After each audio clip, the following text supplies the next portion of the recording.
Hi, hello. Welcome to our channel Sravanti Bolloju Home Vlogs. Today's special recipe capsicum fry. క్యాప్సికమ్తో ఎప్పుడు ఒకే విధంగా కాకుండా కాస్త కొత్తగా ఇలా ఒక్కసారి ఫ్రైని ట్రై చేసి చూడండి.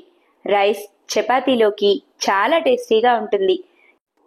క్యాప్సికంలో విటమిన్ సి అధికంగా ఉండడం వలన శరీరంలో రోగనిరోధక శక్తిని పెంచుతుంది. అంతేకాకుండా బరువుని తగ్గించడంలో జుట్టు పెరుగుదలలో సహాయపడుతుంది. మరి ఇన్ని ప్రయోజనాలున్న క్యాప్సికంతో టేస్టీ ఫ్రైని ఎలా తయారు చేయాలో చూసేద్దామా? ముందుగా క్యాప్సికంను తీసుకోండి. నేను తీసుకున్న క్యాప్సికం వెయిట్ వచ్చేసి 500 గ్రామ్స్ వరకు ఉంటాయి. ఇలా తీసుకున్న క్యాప్సికంను మరీ పెద్దగా కాకుండా అలా అని చిన్నగా కూడా కాకుండా మీడియం సైజ్గా పొడవు ముక్కలుగా కట్ చేసుకోండి. ఇదే విధంగా మీరు తీసుకున్న క్యాప్సికం మొత్తాన్ని పొడవు ముక్కలుగా కట్ చేసి బౌల్లోకి వేసి పెట్టండి. తర్వాత పిండిని కలపడం కోసం ఒక చిన్న బౌల్ను తీసుకోండి. అందులో 3 టేబుల్ స్పూన్ల వరకు శనగపిండిని వేసుకోండి. శనగపిండి వేసిన తర్వాత 1/2 టీ స్పూన్ పసుపు, 1 స్పూన్ కారం, రుచికి తగినంత సాల్ట్, 1 స్పూన్ కసూరి మేతిని వేసి కొద్దిగా వాటర్ని వేసుకుంటూ పిండిలో ఎక్కడ ఉండలు లేకుండా బాగా కలుపుకోండి. వాటర్ని ఒకేసారి కాకుండా కొద్దిగా వేసుకుంటూ కలుపుకుంటేనే పిండి ఎక్కడ ఉండలు లేకుండా చక్కగా కలుస్తుంది. పిండి వీడియోలో చూపించిన విధంగా పర్ఫెక్ట్గా కలిసిన తర్వాత ఫ్రైని ప్రిపేర్ చేయడం కోసం స్టవ్ వెలిగించి ప్యాన్ను పెట్టుకొని 2 టేబుల్ స్పూన్ల ఆయిల్ను వేయండి. ఆయిల్ కాస్త హీట్ అయిన తర్వాత పోపు దినుసులను వేసుకోండి. పోపు దినుసులు అంటే 1 స్పూన్ జీలకర్ర, 2 స్పూన్ల శనగపప్పు, 1/2 టీ స్పూన్ ఆవాలు, 1 స్పూన్ మినప్పప్పు,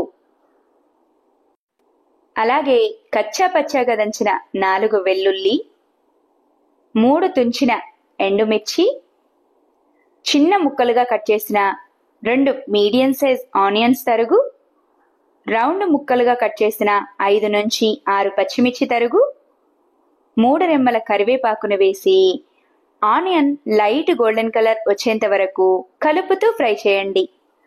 ఆనియన్ చక్కగా ఫ్రై అయిన తర్వాత ముందుగానే కట్ చేసి తీసుకున్న క్యాప్సికం ముక్కలు, రుచికి తగినంత సాల్ట్ను వేసి పోపు కలిసేలా ఒకసారి కలపండి. పోపు చక్కగా కలిసిన తర్వాత బౌల్పై మూతను పెట్టి స్టవ్ని లో ఫ్లేమ్లో ఉంచి మధ్యలో కలుపుతూ ఫ్రై చేయండి. మనం చేసే క్యాప్సికం ఫ్రైకి క్యాప్సికం ఎక్కువగా ఫ్రై చేయాల్సిన అవసరం లేదు. క్యాప్సికం ముక్కలు కాస్త రంగు మారేంత వరకు మధ్యలో అడుగు పట్టకుండా కలుపుతూ ఫ్రై చేస్తే సరిపోతుంది. క్యాప్సికం ముక్కలు చక్కగా ఫ్రై అయిన తర్వాత ముందుగానే కలిపి పెట్టిన శనగపిండి మిశ్రమాన్ని వేసి బౌల్పై మూతను పెట్టి శనగపిండి కాస్త గట్టిపడేంత వరకు స్టవ్ని లో ఫ్లేమ్లో ఉంచి ఉడికించండి. శనగపిండి పర్ఫెక్ట్గా ఉడికింది అని తెలుసుకోవడానికి స్పూన్తో శనగపిండిని టచ్ చేస్తే స్పూన్కి పిండి అంటుకుపోకుండా ఉంటుంది. ఇలా అయితే శనగపిండి పర్ఫెక్ట్గా ఉడికినట్టు. ఇలా శనగపిండి పర్ఫెక్ట్గా ఉడికిన తర్వాత పోపులో శనగపిండి మిశ్రమం అంతా కలిసేలా బాగా కలపండి. శనగపిండి మిశ్రమం మొత్తం క్యాప్సికం ముక్కలలో చక్కగా కలిసిపోయిన తర్వాత స్టవ్ని హై ఫ్లేమ్లో ఉంచి 2 నిమిషాల వరకు కలుపుతూ ఫ్రై చేయండి.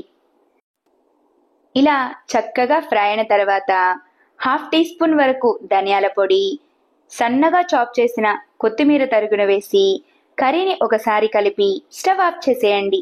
అంతే, ఎంతో టేస్టీగా ఉండే క్యాప్సికం ఫ్రై రెడీ. క్యాప్సికంతో ఇలా ఫ్రైని చేసి పెట్టారంటే కొంచెం కూడా మిగలకుండా తినేస్తారు. అంత టేస్టీగా ఉంటుంది. నా వీడియో కనుక మీకు నచ్చినట్టయితే లైక్ చేయండి. ఇలాంటి మరెన్నో ఇంట్రెస్టింగ్, టేస్టీ, హెల్దీ రెసిపీస్ కోసం నా ఛానల్ని సబ్స్క్రైబ్ చేయండి. ఈ క్యాప్సికం ఫ్రైని మీరు గనక ట్రై చేస్తే ఎలా వచ్చిందో తప్పకుండా కామెంట్ చేయండి. Thanks for watching.